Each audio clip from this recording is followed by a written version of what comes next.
Okay, this is like an intuitive message, or even like a psychic nudge that is really nagging at you because of that wolf howling to the moon. It screams out to me a sense of immense longing for something, wanting to call it into being, wanting to manifest it, wanting to create it, wanting to, I guess, like verbalizing what it is that you're calling for, right? So then it comes into the picture. And what I have here is the shaman. And this is about divine wisdom, spiritual power.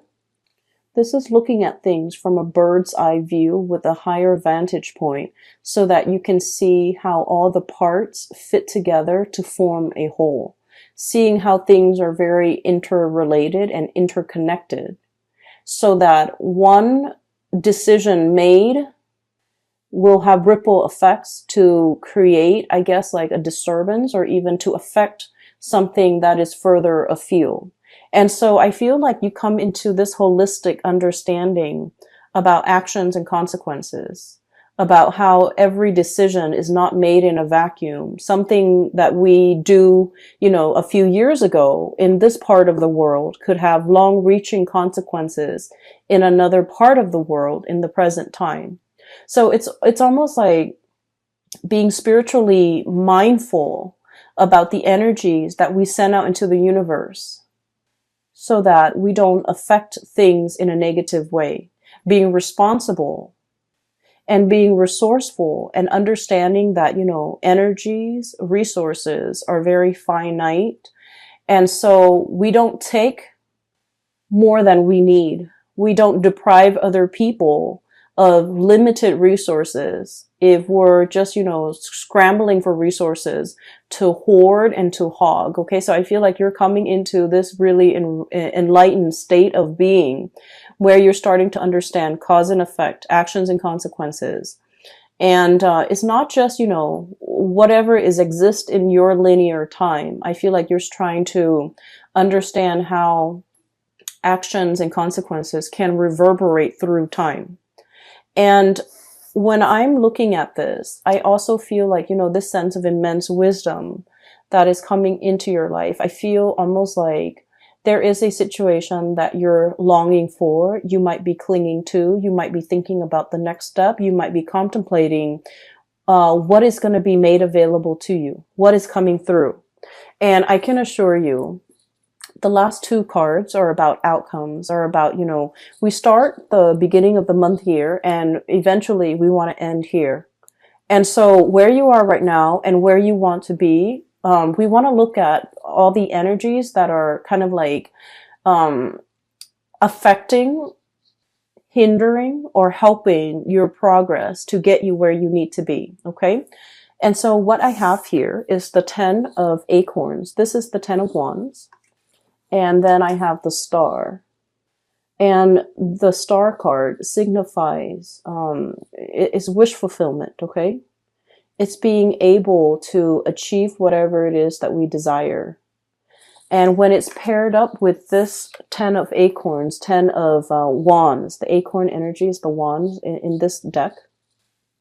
It's about unburdening ourselves, letting go of physical belongings, letting go of expectations, letting go of things that are really bogging us down, making us very heavy. Resentment sometimes, resentment, clinging on to relationships, clinging on to a way of life, clinging on to possessions, clinging on to, people that we feel very emotionally connected to, even though they might no longer serve a purpose in our life. So I feel like there's an unburdening process that is happening here. It's associated with the star. So it's kind of like a reminder. You need to unburden. You need to kind of let it go so that you can move on, so that you can travel light, so that you can feel free to be able to attract and to manifest, to have new energies come in, to manifest new things, and to draw new things to come into the picture. It's like that platform, right? It's synchronized and it's perfectly designed and engineered, where one train leaves and the other train arrives. Okay, so I feel as if there's a message here for you guys. Is there something that you're holding on to very dearly and very tightly, and in the process of not allowing yourself to release it, it's preventing things from coming in for you? Okay, so I want you to sit with that just for a moment. Um, I'm drawn to that image where I mentioned, with the train departing. There are people on the platform, they're saying goodbye to the people that they love. They're saying goodbye. Okay? Somebody the passengers on that train, they're heading towards their new life. They're heading towards like a new way of living. They're heading far away. And the people on the platform are like unable to let go because of that emotional connection. They're unable to like let that go, and the train is the catalyst for severing that connection, but also allowing something to take place, allowing something to move forward and progress so that new things can come in. So I feel like, Virgos, is there something in your life that is an emotional attachment of yours and is no longer serving you in this present moment? And for many of you, we have here the Two of Cups. This is a potential relationship, okay? A partnership even. And this is a really, it's like a very exalted connection because with the Cups energy, it's spiritual and emotional in nature.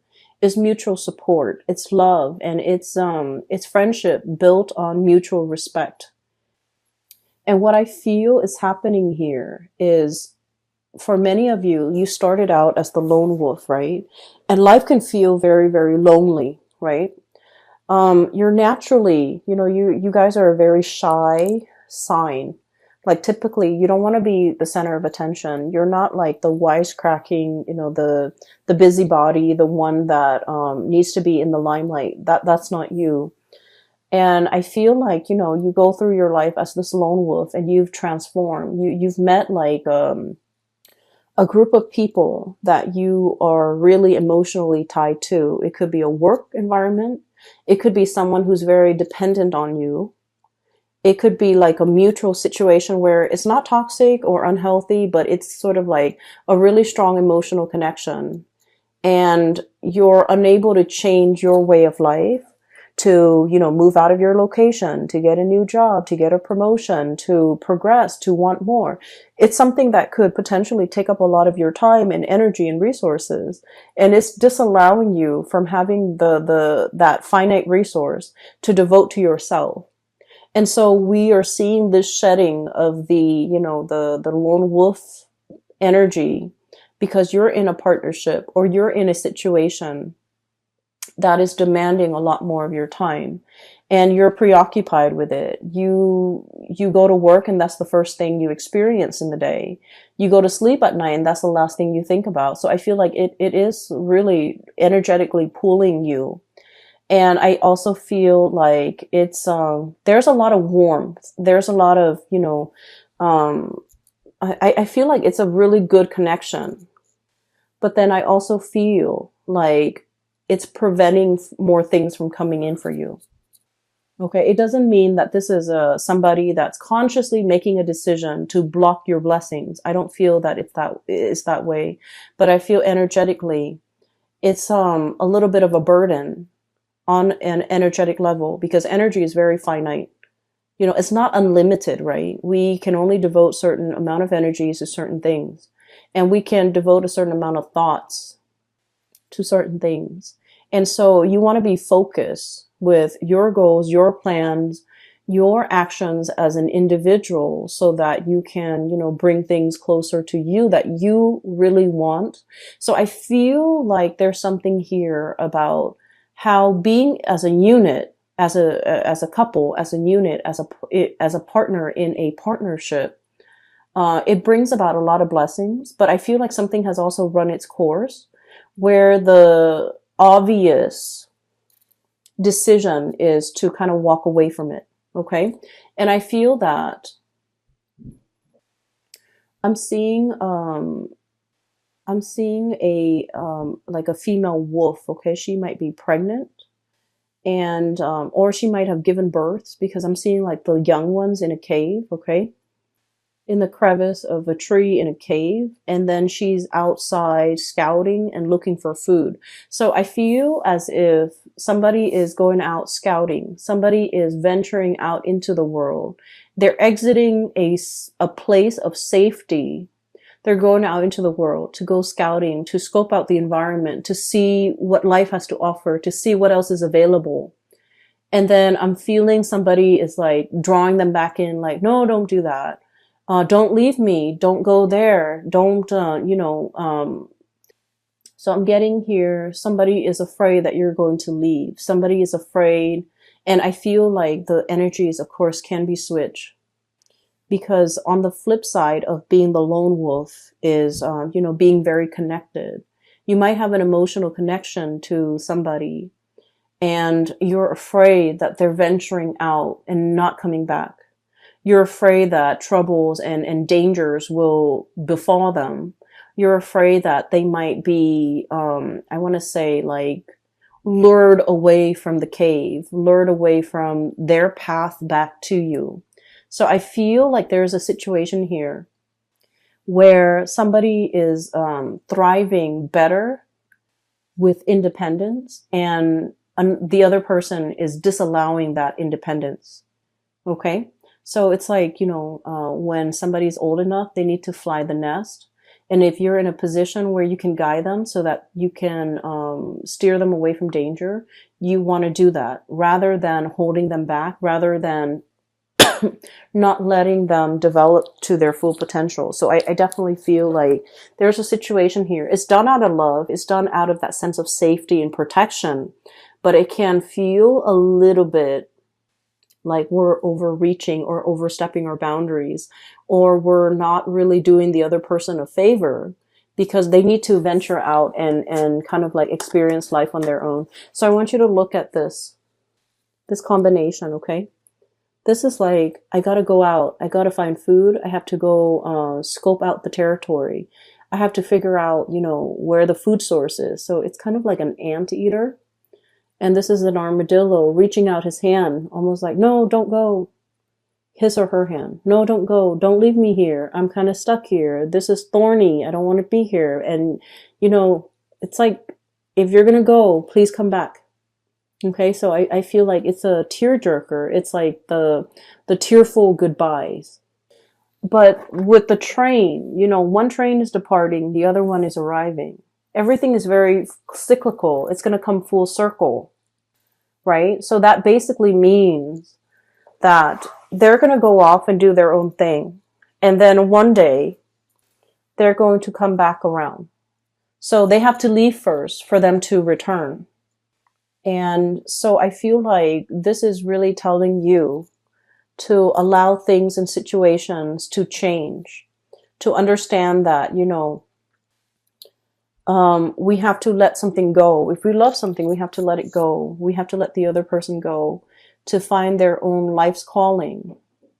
And if destiny takes them back to us, then it's meant to be, right? So it's like loving with an open hand, okay? Not a closed fist, but like an open hand, so that we can allow the best opportunities to come in for ourselves and for the other person, so that we both can grow. Otherwise, it gets very stifled and claustrophobic, and just, it could potentially turn very toxic. Okay.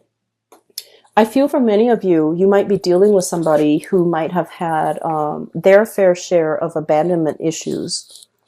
Okay, so like, I feel that you have pretty much been like an anchor in their life. You're like the pillar of stability. You're the anchor. You're the person that they have always depended on. And when you say you're going to go, I'm going to be gone, you tell them exactly, I'm going to be gone half an hour, I'll come back. And sure enough, half an hour later, you always come back. So you're kind of like that pillar of strength and stability in their life. You're the one thing that is very predictable in their life. And I also feel like for some of you, it's like clockwork. They're so used to having you around And I feel like they might have taken it for granted. They might have not seen the value in you properly. They might have, I'm also hearing like downplay your importance in their life. Everything that they've achieved in life, I feel like, they might have credited themselves rather than credited you. Okay. And so what I sense is if you're exiting the picture, now they're just like coming to this realization, this awareness that don't go. I can't do this on my own. I can't be here on my own. And I feel that you've grown bigger, too big for the cave, too big for that little crevice in the tree where the two of you have been holding up, or where they have been holding up. They're trying to get you back in. And it's like, no, I don't live in a tree. I'm made to live in a mansion. I'm made to live in a place that is warm, that is lit. I can't live in a dark, dank environment and thrive. And so, I feel like for many of you, turning your back on a toxic person, turning your back on a person who has abandonment issues and who is taking it out on you, as well as, throwing temper tantrums in order to get their way as well. Okay. And that's for a very small minority of you, because I do feel like there is a connection here that is very exalted. Two people are better off working together. But for whatever reason, I feel like you have outgrown this connection and you're well prepared. Knight of Swords. You're well prepared to take what you have learned and apply it into your world, charting your own path and creating your own vision. And you might have no need for this connection anymore. And not to sound like somebody who is, a user or anything like that, but I just feel like, that's the way things are meant to play out in this connection. Another thing, so this is pretty much another thing that I was getting messages on is this. Okay, going back to the wolf howling at the moon.